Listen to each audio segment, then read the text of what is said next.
va travailler sur les comptes rendus du procès Onana et contre 6 ONG français, dont Survie, Fédération internationale des droits de l'homme, Ligue de droits de l'homme, Ibuka, qu'est-ce qu'il y a encore là, l'ICRA, etc. Donc, ce qui est important, je crois, à retenir de ce procès, c'est que on cherche carrément de criminaliser ce qui est la résistance congolaise. Pourquoi je dis ça? Parce que j'ai entendu dire, je ne me rappelle plus qui c'était, des gens qui accusaient, ou je crois que c'était même Duparquier, un certain Duparquier, qui disait que, je blague pas, hein, il disait que les livres de Pierre Péan sont vendus à Bukavu, ce sont comme des grenades. D'abord, je doute que les livres de Pierre Péan sont vendus à Bukavu. Deuxièmement, pourquoi c'est des grenades?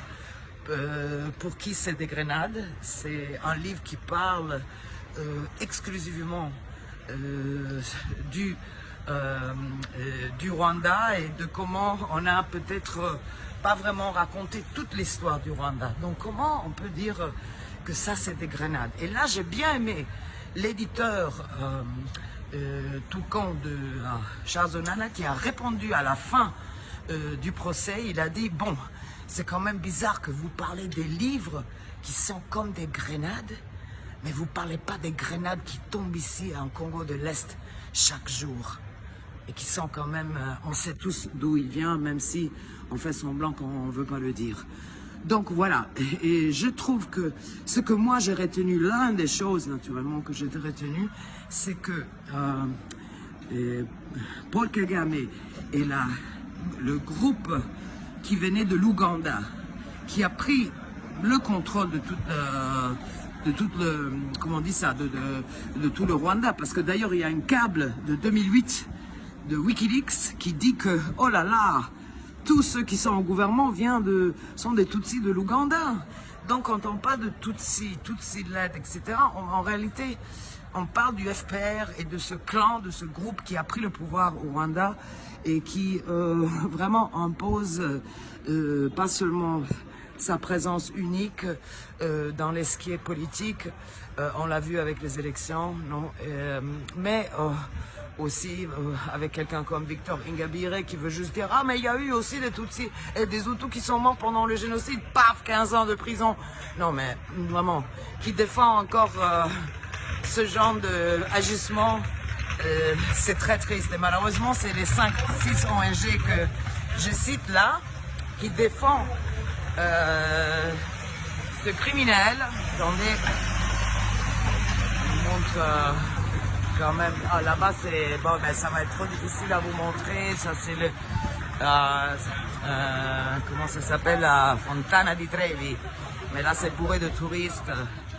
Donc, ce que je voulais dire à propos de ça, la première chose que j'ai retenue, après, bon, je vais parler plus en détail peut-être du procès même, mais la première chose que j'ai retenue, c'est que les actions, la manière de travailler des États-Unis, c'est toujours de financer un groupe extrémiste qui fait un changement de pouvoir dans un pays pour avoir une base arrière. Et quand on vient me raconter que ici, où il y a quand même l'implication américaine dans ce changement de régime au Rwanda, après la Syrie, après la Libye, après l'Afghanistan, après l'Irak, on veut encore, aujourd'hui, on veut encore penser que les États-Unis, c'est pas des terroristes. Non mais, franchement, et avec ce qu'on voit maintenant en Palestine, où il y a le premier génocide live, on a même le droit de le voir live, mais personne ne les arrête. Donc, vraiment, de penser naïvement qu'un État qui, en 90, voulait prendre le pouvoir en Afrique centrale contre les Français, qui à l'époque avaient beaucoup plus de poids sur le continent, non, on veut écarter tout ça, et on veut juste regarder, les questions ethniques, etc.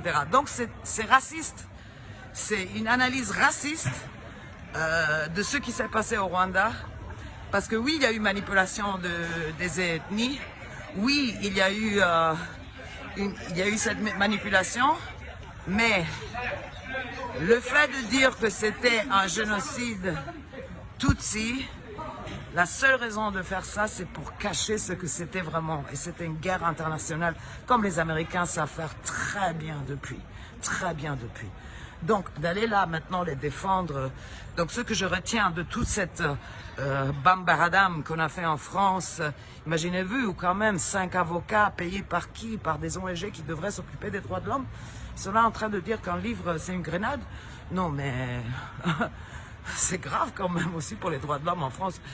Alors, ce que je souligne encore, dernière chose, c'est que cette tactique, finançant une rébellion, faisant une division du pays, faisant un changement de régime, ce qu'ils ont fait avec Habyarimana, non.